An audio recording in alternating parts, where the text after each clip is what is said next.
स्वागत है हमारे विवेक न्यूज में। और इस समय मैं मौजूद हूँ खोड़ा नगर पालिका के वार्ड नंबर 1 सुरेंद्र जी के निवास स्थान पर। सुरेंद्र जी वही सुरेंद्र है जो भारतीय जनता पार्टी के लिए कभी दिन रात झंडा उठाने का काम करते थे।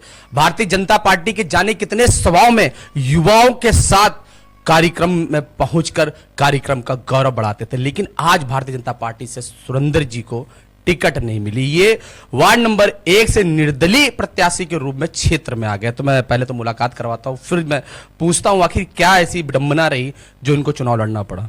क्या कहेंगे सुरेंद्र जी, क्या आखिर क्या देखकर आप चुनाव मैदान में? पहले तो वार्ड नंबर 1 के सभी सम्मानित देवतुल्य कार्यकर्ताओं का हाथ जोड़कर नमस्कार, प्रणाम। मैं बस इतना ही कहना चाहूँगा कि वार्ड नंबर 1 के जो हम चुनाव लड़ रहे हैं, यह सोचकर लड़ रहे हैं कि जो हमने मुद्दे उठाए थे वार्ड नंबर 1 के लिए, उन मुद्दों को दबाते हुए उन्होंने टिकट किसी और को देकर उन्होंने यह विश्वास दिलाया कि वो कार्य ना कल हुआ था ना कल आगे होगा। इसी विश्वास के साथ हमने निर्दलीय मैदान में उतरने का फैसला किया कि उन कार्य को हम निर्दलीय जीतकर उन्हें पुनः आगे बढ़ाया जा सके, क्योंकि बीजेपी के कुछ नेताओं के दबाव में जो कार्य रोके जाते हैं हम उसकी आवाज़ बुलंदी से उठा सकें। सुरेंद्र जी कहीं ऐसा नहीं लग रहा, क्योंकि अधिकतर मैं जानता हूं, क्योंकि आप काफी कार्यक्रमों में अग्रसर रहे, अपनी टीम के साथ मौजूद रहे, बड़ी बड़ी जनसभाओं के साथ अपनी टीम ले जाकर उन सभाओं को आपने सुचारू रूप से चलवाया है। लेकिन एक पीड़ा जो अंदर हुई होगी कि यार भारतीय जनता पार्टी के लिए मैंने इतना किया और आज मुझे टिकट नहीं हुई। बिल्कुल, मुझे इस चीज़ का बहुत दुख है, क्योंकि 2014 में जब मैं 11वीं क्लास में था तब मैं युवा मोर्चा मंडल अध्यक्ष खोड़ा 2014 में बना था जितेंद्र पांडे जी के नेतृत्व में। हमने सबसे पहले यहाँ 2014 में जब वीके सिंह की सांसदी की चुनाव थी, हमने वहाँ से मेहनत शुरू करी और उन्होंने यहाँ गाजियाबाद से भारी मतों से विजय बनाया। देश में मोदी जी की पहली बार सरकार आई, हमें बहुत गर्व महसूस होता है कि हम उस टाइम युवा मोर्चा के मंडल अध्यक्ष थे जब देश में भारतीय जनता पार्टी की सरकार पहली बार बनी। क्या लगता है भारतीय जनता पार्टी की जिसको टिकट मिली, या भारतीय जनता पार्टी एक राष्ट्रीय लेवल की बहुत बड़ी पार्टी, उससे आपसे कंपटीशन है, मतलब आप बिना टैग से जनता के सामने जा रहे हैं वोट मांगने के लिए, कहीं ना कहीं आपका मनोबल डाउन तो नहीं हो रहा है? बिल्कुल नहीं, मेरा मनोबल कहीं डाउन नहीं हो रहा, क्योंकि जिस प्रत्याशी को भारतीय जनता पार्टी ने 1 नंबर वार्ड से उतारा है वो इस वार्ड का है ही नहीं। वह वार्ड नंबर 3 में उनका निवास स्थान है और वहीं वह रहते हैं। और सबसे बड़ी बात है, उनका कार्य भी संगम पार्क जो वार्ड नंबर 7 पड़ता है, उनका खुद का 1 नंबर वार्ड में कोई वजूद ही नहीं था। वो जो वजूद बनाने की कोशिश कर रहे हैं वह सिर्फ इसलिए बनाना चाह रहे हैं कि उनके पास एक कमल का निशान है जो कि कुछ चंद पैसों में भारतीय जनता पार्टी के कुछ पदाधिकारियों ने जो उन्हें दे दिया। अच्छा, निर्दलीय प्रत्याशी हैं आप, ऐसा नहीं लग रहा है कि क्षेत्र में कई ऐसी योजना जो भारतीय जनता पार्टी के रहते हुए कार्य हो सकते थे, निर्दलीय प्रत्याशी के जीतने के बाद वो कार्य नहीं हो सकते? हम निर्दलीय चुनाव लड़ रहे हैं, इसलिए हम स्वतंत्र हैं और हम सभी युवाओं को लेकर चलने की जो मंशा रखते हैं। जो इस वार्ड की समस्या है वो भारतीय जनता पार्टी की वार्ड की जो चुनाव जीत कर आते हैं उनके लिए वो समस्याओं का बहुत ही कठिन हो जाता है, क्योंकि यहाँ जो सबसे बड़े मुद्दे राशन के हैं, ट्रांसफार्मर्स के हैं, जो नीचे गिरे हुए तार हैं, उनके मुद्दे हैं जो विशेष तौर पर हैं। वह मुझे ऐसा लगता है कि निर्दलीय ही चुनाव जीतने पर यह कार्य मेरे लिए संभव हो पाएगा। क्या लगता है कि आपकी माताजी को वार्ड नंबर 1 से चुनाव लड़ना पड़ रहा है, क्योंकि आप लड़ नहीं सकते, या महिला सीट है और आपने अपनी माताजी को यहाँ से चुनाव लड़ाया है? कोई ऐसा देखने को नहीं मिलेगा? क्या कमजोर कहीं से आपकी माताजी नजर नहीं आएंगी? क्या कहेंगे अपने माताजी के लिए? नहीं, हमारी माताजी कभी कमजोर थी ही नहीं। वो हमेशा से शुरू से ही वार्ड के लोगों के लिए हमेशा तत्पर खड़ी रही हैं। जब भी उन्हें किसी भी प्रकार की किसी भी लोगों को समस्याएं, हमारी माताजी वहाँ हमेशा खड़ी रही हैं और बहुत ही मजबूती से खड़ी रही है। इसलिए मुझे ऐसा नहीं लगता कि महिला सीट है तो इससे हम थोड़े कमजोर हैं। हम इस चीज़ को बिल्कुल गलत कह रहे हैं, हमें बहुत मजबूत है हमारी माताजी। जितना हमने अपने लोगों के लिए दिन रात खड़े रहे उतनी हमारी माताजी भी खड़ी रही हैं। मैं मुलाकात करवाता हूँ, मेरे साथी खड़ी हैं वार्ड नंबर 1 की सभासद प्रत्याशी लता जी, जो बताएंगे, क्योंकि बहुत सारे नेता मैंने देखे क्षेत्र में, इनसे बात करने के बाद एहसास हुआ कि हाँ, जेन्युइन बात है कि जो महिला खुलकर अपने विचार प्रकट कर सकती है वो समाज का नेतृत्व कर सकती है। पहले तो हमारे चैनल में लता जी आपका बहुत बहुत स्वागत है। जी नमस्कार सर, मैं सभी को नमस्कार करना चाहती हूँ हाथ जोड़ के, जो हमारी बातें सुन रहे हैं, इसलिए कि हमने ये जो हम खड़ा हुए हैं अपने बेटा के लिए, जो हमारे बेटा शुरू से ही सभी चीज़ में खड़ा रहा है, लेकिन आज उसको टिकट नहीं मिला है। इसकी तो मुझे बहुत बड़ी दुख है, लेकिन फिर भी हमने खड़ा है सबके प्रॉब्लम के सुनने के लिए कि यहाँ क्या क्या, जैसे पानी की समस्या होती है, कूड़े की गाड़ियाँ नहीं आती है, और भी जैसे नाली सफाई करने, कूड़ा उठाना, बहुत ऐसे चीज़ें हैं। तो हर चीज़ को सुनना होता है। तो इसलिए हमने फिर अपने निर्दलीय खड़ा होकर ये अपना वो करने के मजबूत करने के लिए किसी के दबाव में नहीं आना है।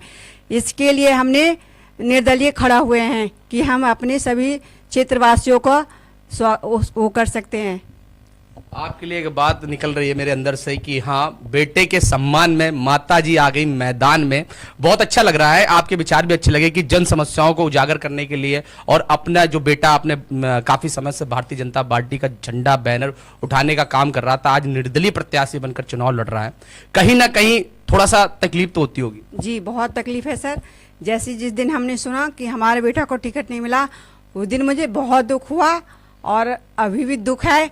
जब ये खोड़ा निवासी 1 नंबर वार्ड से सभी हमें हमारे बच्चे के शुरू से वो उनका बच्चा है, उनका बेटा है, वो आपके सामने हर वक्त खड़ा रहा है। रात को किसी का फ़ोन आ रहा है कि वहाँ गाय ये हो गया, यहाँ नाला जाम पड़ा है, तो हर वक्त खड़ा रहता है, उनको जाके साफ करवाता है, हर से रिक्वेस्ट करता है ऐसे नहीं वैसे नहीं करना है, सबके सामने खड़ा रहता है। इसलिए हमें निर्दलीय खड़ा होना पड़ा इन चीज़ों के लिए कि हम उनके मुसीबत को वो करवा सकते हैं, सहायता हम उनके साथ खड़ा रहेंगे। काफी तकलीफ होती होगी जब बच्चा रात के समय में काफी लेट घर आता होगा। मतलब एक सामाजिक जो व्यक्ति होता है वो जनहित के कार्य करने के चक्कर में अपने परिवार को समय ही नहीं दे पाता होगा। तो जब राजनीति का माहौल चल रहा होगा, एक तो सुरेंद्र जी बहुत युवा हैं और इस समय थोड़ा सा माहौल आप देख ही रहे, युवाओं पर अधिकतर अंकुश लगाने का कार्य हर कोई करता है कि आपका बेटा गलत है, आपका बेटा वैसा है, कई तरह के शिकायतें लेके लोग आते होंगे, लेकिन आप अपने बेटे को जनहित कार्यों के लिए हमेशा प्रेरित करती रही और भेजती रही।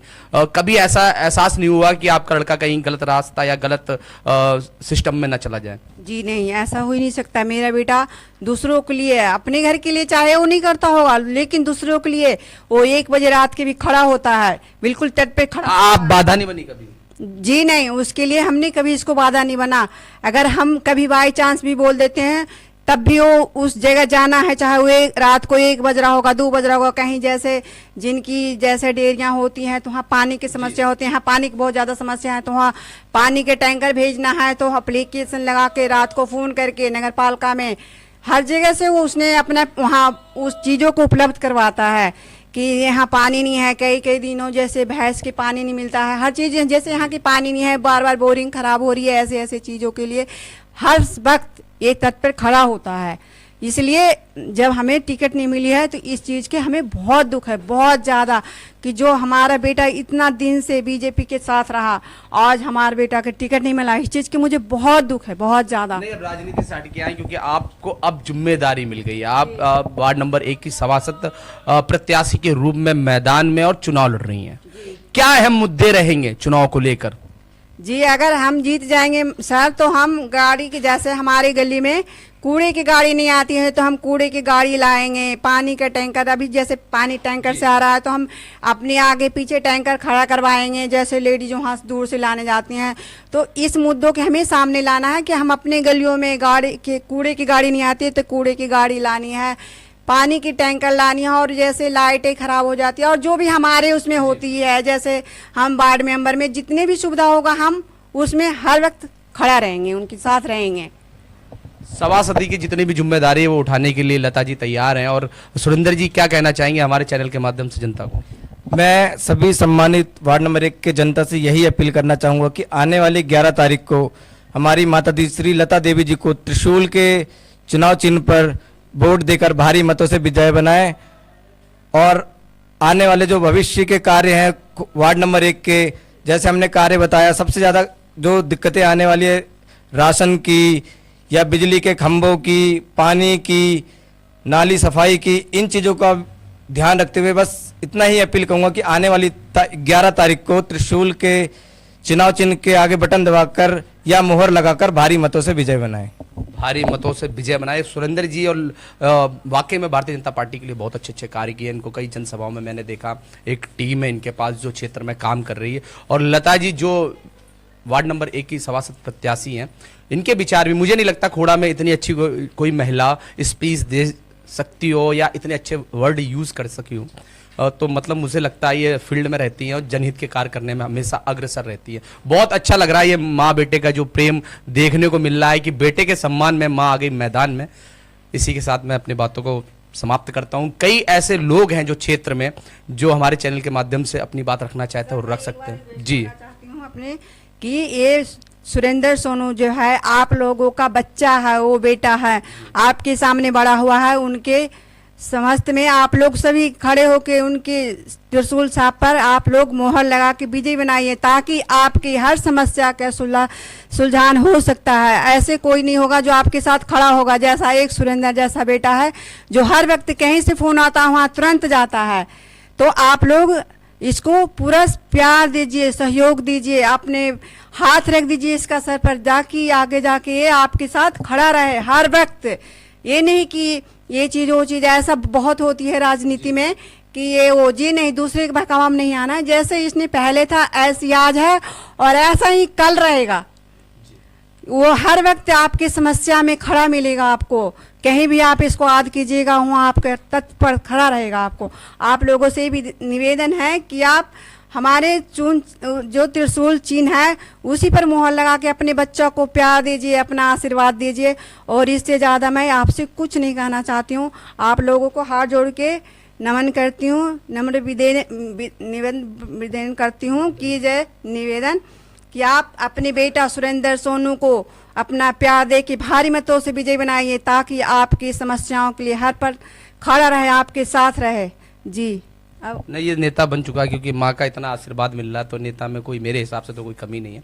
बहुत अच्छा लगा, माता ने इतना अपने बच्चे के लिए बोला तो मेरे पास शब्द नहीं बोलने के लिए। मैं विपिन सिंह भदौरिया, आकाश तिवारी के साथ।